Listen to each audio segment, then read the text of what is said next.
what's your take on why it would come to that sort of result? Yeah, I 100% agree with you as far as how far away from what we expected and what we wanted and what we needed. It was so far away. It's it's disappointing. Maximum disappointment is what you can deliver on it. You just can't. You can't anticipate that type of performance on a night like tonight. For us, lots of reasons to be playing well, and we didn't certainly deliver it. All those advantages on the statistical counts, particularly the barometers, have been key indicators of port before. Why wouldn't it translate onto the scoreboard? It's a really good question, because that's what we need to spend our time on reviewing, is to go, okay, well, we know exactly. In the past, we've been able to get a pretty clear, consistent indicator with what happens when we get beaten, when we play poorly. Tonight was a different look and a different number. There was one thing really, we clearly failed going forward. We clearly couldn't convert our opportunities going forward. And on the flip side of that, they were able to turn all their opportunities into promise and score. So if you look at the game really clearly, you go, okay, well, we broke down badly in offence and we broke down badly in defence. That's a different breaking point for us, and we've usually been really strong, certainly in defence, and our offence has been building as we continue to go. But tonight was really, really clear that our front half stuff, being able to hit a scoreboard, being able to execute with some confidence at all, was just not there. And then the return, I think 8 or 9 goals from our forward 50, Hawthorn turn, that just doesn't happen to us. But I have to be really honest and say, well, it happened tonight, so I need to spend time looking at it. So on the defence one, is it just as simple as no Aliir there who's been that intercept mark man, or are there other issues that you've seen tonight that it's well beyond just missing Aliir? No, I think we need to look at that and make sure that, because it can't possibly be one player, as good a player as he's been for us since he's been here. It can't be one player, because there's other people out there. There's still 6, 7 defenders out there. There's still, forwards, there's still midfielders, and, Aliir, if it was Aliir on his own, if that was the simple solution, he wouldn't be able to have beaten that tonight. And on the forward side of it, it's the same question that posed yesterday. Is it about the guys you've got in that attack, or is it about the way you're moving to those forwards now? No, I think it's a little bit of both tonight. I think there's no doubt about that. The people in front haven't been able to execute and haven't been able to get enough score on the board for us currently. Doesn't mean that they won't, but they haven't been able to currently. So I think some of the ball movement tonight. Look, we had a number of opportunities. We didn't finish. We didn't make enough of them. We dominate, as you said, you dominate lots, but that doesn't matter if you can't kick a score. And we didn't kick a score to put any pressure on Hawthorn, and we allowed it to bounce out, which I said 2 phases of the game were really poor. So is there an urgency now with Charlie Dixon? You didn't want to put him in until he was 100% right, saying it was best for him, best for you. No, we're always clear. Is it more urgent now to bring him in? It was always clear that we wanted to make sure our players can absolutely compete at their best when they get to come into the side. So that still remains the same. If they're not right to perform at their best, well, it doesn't matter what the name says, it's not going to execute. So we've got to make sure we've got people in shape, ready to go. Charlie's progressing well. He looks like he's close, but we have to have a look at that and make sure it's the right decision when the time comes. Is there a level of shock after that type of performance? Shock's probably not quite the right, but there's certainly a huge level of disappointment about the way we played tonight.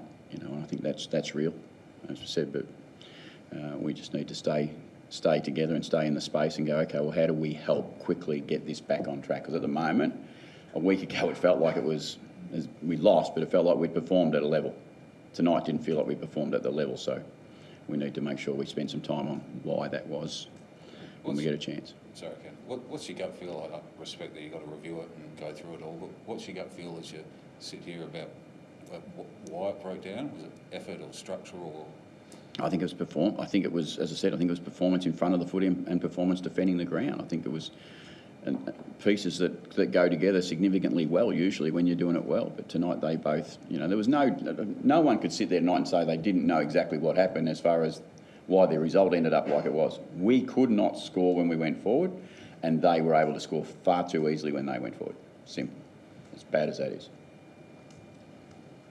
Is there any temptation to write it off as a bad night, an aberration, given what the form that you've had over the past couple of years has shown? Or? No, there's not, because it was bad, and we need to make sure we get to work and stick at it, and make sure that we start to build back towards where we need to be, because competition's on. It's now. Can't wait.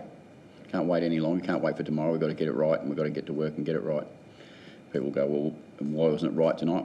We need to get to work because I can't fix what's just happened. I can't focus too far and forward. I've got to stay here and I've got to get it right. You know, our coaches and our players together, we just got to get to work and stick at this and make sure we're right with what we're chasing. What's the most pressing question on your mind from it?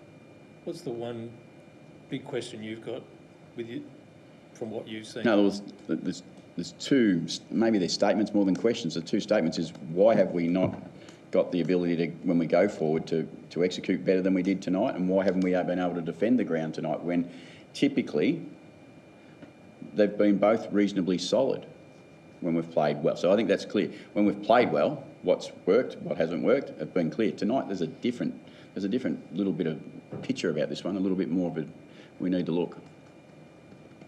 Is there still a sense of disconnect, do you think, between the forwards? Jeremy's obviously, just come into the club. It seems like sometimes they're running into the same spots. Do you feel like there's a bit of a disconnect between the group at the moment? Oh, on a night like tonight, you'd have to say that there's some work to be done, no doubt about that. But that's reality of a performance like tonight. We had shots at goal, we had opportunities, we had entries, but if you use the language disconnect, we didn't execute those numbers of opportunities well enough for an AFL side to get a better performance than we got tonight. That's clear. So, head in the sand, I can't do that. It's clear that we didn't have great connection tonight. What about the transition side of it? You're obviously normally such a good front half team and able to play like that. Yeah, so we need to look, why would, because we've got great history on what we look like when we're doing that well. We'll look at that tonight, tomorrow, and we'll make sure that we get the clear picture on fundamentally what broke in a system that usually stands up really strongly, and that did not stand up tonight. We did not help ourselves in any way, shape or form with trying to score, executing score, but we certainly didn't help, and we normally stick together pretty solid when we're defending that part of the ground really well. You said you had a lot to play for. How much does it add to the disappointment that it was on such a night like tonight? Obvious. I think it's pretty obvious why what we would have liked to perform like tonight, and we didn't go near that level for a lot of reasons that they're outside. We would have much rather been delivering a much stronger performance for lots of the reasons. Mackenzie, ankle? Yes, unfortunately, it's an rolled ankle, different injury to last week, because that's what everyone would go, oh, well, there's an injury coming with it, but he did not. He was fine, and he rolled his ankle. The combat game of football, unfortunately, sometimes when you get one, it gets you twice, and you just you need a bit of a run. You don't need to keep getting different injuries, but that's what happens. Is it too easy, Ken, to say it's just going to be a reaction because of the game that's going to be played here on Friday night? Is that too easy of a cop-out to say, oh, there'll be a reaction? No, I'm not going to go down that. I haven't got time to be looking at that just yet. I've got to get me and the coaches and the players together. I've got to get some solutions out of what tonight was before we even worry about whatever's next. You have Robbie Gray back for that? Again, I can't give you that information tonight because I don't know exactly what that will be, because I'm trying to forecast something I don't know the answer to. Have you asked the players in the dressing rooms about their take of what happened, or will that come later? Yeah, we asked some questions, but to go into everything, I'm not going to do that, but we're going into everything. But players at the end of tonight, they know how disappointing it was themselves. All right. Thank you.